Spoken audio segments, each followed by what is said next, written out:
Whatever happened to Jamiroquai, the rise, fade, and legacy of a funk pioneer? In the mid-1990s, a man in a furry hat moonwalked across the shifting room and changed MTV forever.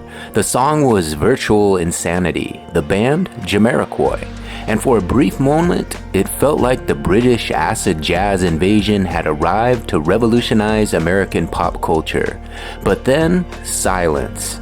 No massive follow-up hits on US charts, no tabloid drama, no scandals, just a slow fade like a groovy bass line trailing off into the distance. So what happened to Jamiroquai? Were they a one-hit wonder in the States, or was there more to the story? More funk, more soul, more evolution that we didn't just hear about? Let's dive into the psychedelic, misunderstood journey of Jamiroquai, the band that never stopped making music, even after America stopped listening. So who is Jamiroquai? Despite popular misconception, Jamiroquai isn't just one man. It's a band formed in London in 1992, fronted by the charismatic and eccentric J.K. Their sound was a cocktail of styles: acid jazz, funk, soul, disco, electronic experimentation.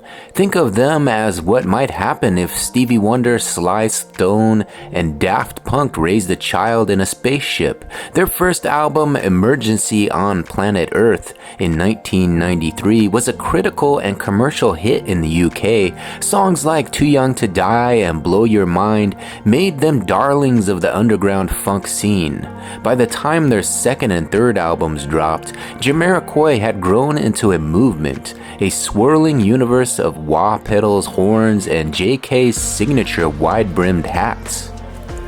And then there was the Virtual Insanity era. In 1996, Jamiroquai released Traveling Without Moving, and with it, the single that would change everything, Virtual Insanity.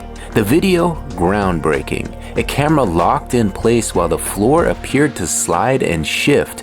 J.K., dressed in black, danced with hypnotic precision while furniture glided across the screen. It won 4 MTV Video Music Awards in 1997, including Best Video of the Year, beating out icons like the Spice Girls and Beck. In the US, Virtual Insanity became their only real mainstream radio hit, peaking at number 38 on the Billboard Hot 100, but dominating MTV and pop culture memory far more than its chart performance suggested. So what happened? Why didn't Jamiroquai explode in America like they did in Europe? Let's get into why Jamiroquai faded in America. There are a few reasons why the US spotlight dimmed so quickly. Number 1, genre confusion. In the late 90s, American music was shifting toward hip-hop, grunge, pop-punk, and boy bands. Acid jazz and retro funk just didn't have a mainstream home on US radio. Jamiroquai was too funky for pop, too soulful for rock, and too jazzy for R&B radio. The second reason was J.K.'s public persona. J.K. was famously anti-establishment, brash in interviews, and disinterested in celebrity culture. He wasn't trying to be likable, he was just trying to be authentic. That made him a star in the UK, but a harder sell in the States, where charm and brand polish go hand in hand. The third reason was the lack of follow-up hits in the US. While albums like Synchronized in 1999 and A Funk Odyssey in 2001 were massive in Europe, none of the singles hit big in America. Canned Heat and Little L got modest play, but without major radio rotation, they faded into cult fandom.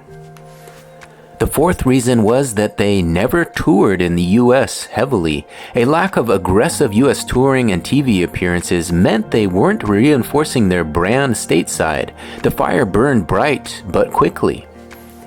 All that being said, they never stopped making music. What many American fans don't realize is Jamiroquai never went away. From 1993 to today, they've released 8 studio albums with millions of records sold worldwide.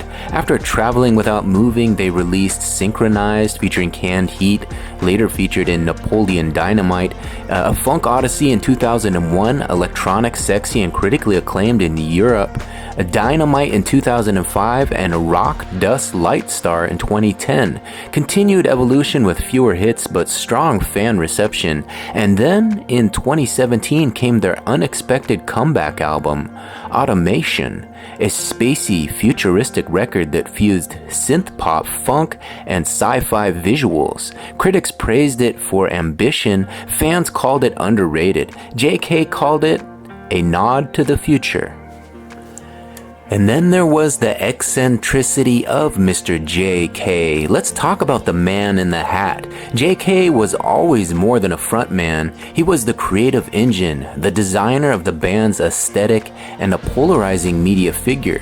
He amassed a massive car collection, famously owned over 70 exotic vehicles, and even had a Ferrari logo tattooed on his body. He hated the media. He refused to chase trends, and he walked away from the spotlight when it didn't serve his art. Despite his absence from tabloids, he remains a legend in fashion circles, car culture, and underground music communities. In 2020, when the guy in the Viking hat at the Capitol riots went viral, people joked that it was JK from Jamiroquai. He responded with humor, releasing a short video, "No, I wasn't there. I'm still locked down in the UK," proof that the legend still watches from the shadows. They might still be in the shadows, but just what is their legacy and where are they now? Jamiroquai's influence is far bigger than their US chart success suggests. Their music has been sampled, studied, and respected by a new generation of artists. From Daft Punk and Anderson .Paak to Bruno Mars and Tame Impala, you can hear echoes of Jamiroquai's grooves in tracks like Uptown Funk, Come Down, even Dua Lipa's Levitating. And live, Jamiroquai is still a monster. They continue to headline festivals across Europe and Asia, playing to crowds of 30,000 plus. Their core fan base has never left.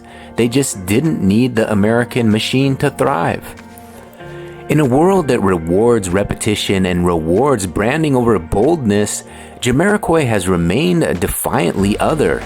They didn't sell out, they didn't collapse, they simply kept moving, like the floor in Virtual Insanity, in their own direction at their own pace.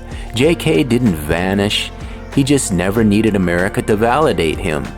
So if you're ever wondered what happened to Jamiroquai, they've been here all along, grooving, creating, evolving. Sometimes the funkiest legends are the ones who dance out of frame. Like this video if you remember your first time hearing Virtual Insanity. Comment below your favorite Jamiroquai track and let us know if they deserve more love. Share this with a music fan who missed the movement, and don't forget to subscribe and hit the bell, because we're not done telling the stories of the world's forgotten icons.